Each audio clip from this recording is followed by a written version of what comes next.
Just when I think I'm out, they pull me back in. So, I'll be frank, I haven't been too keen on Hearthstone as of late. One Night in Karazhan was a complete misfire, and Mean Streets of Gadgetzan, while it had a lot of interesting ideas, only needed a few especially crazy cards to slip through the cracks for the meta to be completely hijacked. So my hopes were not high for the next expansion, Journey to Ungoro.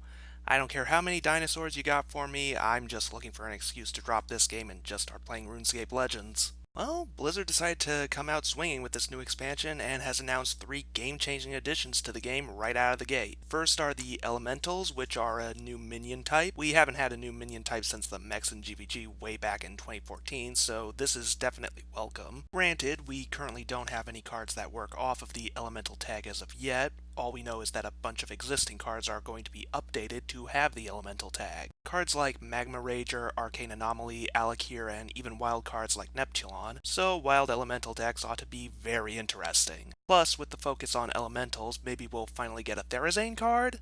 I mean, she has basically nothing to do with Ungoro, but I don't see an elemental plane expansion happening anytime soon. And there's not going to be a better time without that. The Stone Mother is long overdue for a card, given that the other 4 Elemental Lords got cards immediately, and Ragnaros basically has 3 different cards at this point. Next big addition to the game is the new keyword Adapt. This is basically a new twist on the Discover ability, only instead of adding a card to your hand, you discover an additional effect for a minion. There are 10 different effects available across all Adept minions, and you'll get a random choice of 3 of those potential effects. We only know 6 of the 10 total effects right now. They're Divine Shield, Wind Fury, Taunt, +3 attack, can't be targeted by spells or hero powers, and Death Rattle summoned to 1/1 plants. Adapt minions are definitely going to be really strong. We already saw the Discover effect being one of the best additions to the game, and Adapt actually affects the board directly rather than invest in cards. The trade-off, however, is that you risk not getting the effect you really need. Whenever you're playing an Adapt minion, you're probably going to have one effect in mind that you really need for the situation you're in, and if you don't get it as an option, that can potentially cost you the entire game. Really, I think the better way to think about Adapt is that it's less like Discover and more like a more reliable and direct version of the spare parts mechanic. Finally, we have legendary spells for the first time, and they are called quests. Each class is going to get its own quest card, and these are easily the most unique spells we've seen yet. First off, you are guaranteed to get your quest card in your opening hand if you put it in your deck. Secondly, quests work much like secrets and have the same appearance on the HUD when played, but your opponent will be able to see the quest you played, and they'll have an exclamation point symbol instead of a question mark. What quests do is, well, they give you a quest to complete in your game. If you complete the quest, you get a reward. The first example we got is the Priest quest, which is to play 7 Death Rattle minions, and it rewards you with a 5 mana 8/8 with Taunt, and that sets your hero's health to 40. Sounds crazy powerful, but the question remains, will the meta slow down enough that you can actually complete your quest before you die on turn 3? Right now it doesn't look like it, as we don't have any new cards that counter the aggro meta, but we're still super early and have well over 100 more cards to see. Now the quest spells won't be taking away the legendary spot from new minions. Each class will get their usual new legendary minion on top of getting a new legendary spell. For example, Mage will get Pyros, a 2 mana 2/2 elemental that returns to your hand on death as a 6 mana 6/6, and then again after that as a 10 mana 10/10, and then it stops there.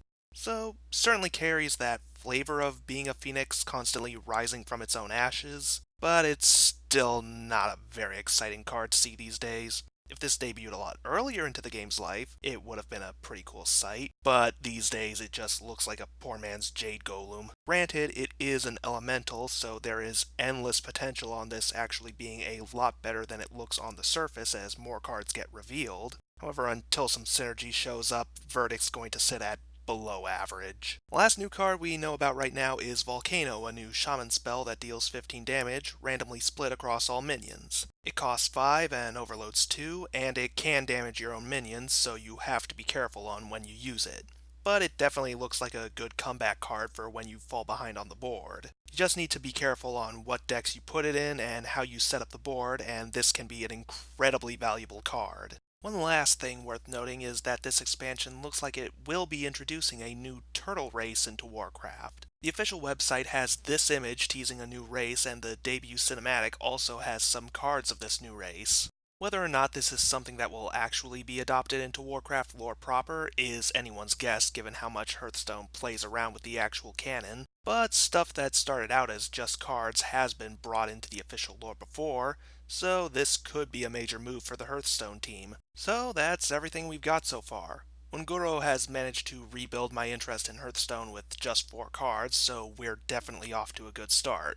However, as Gadget Sand showed, it only takes about 2 or 3 cards to completely hijack the meta, so I'm going to be keeping a very close eye on every card that gets announced from now until this expansion releases in early April.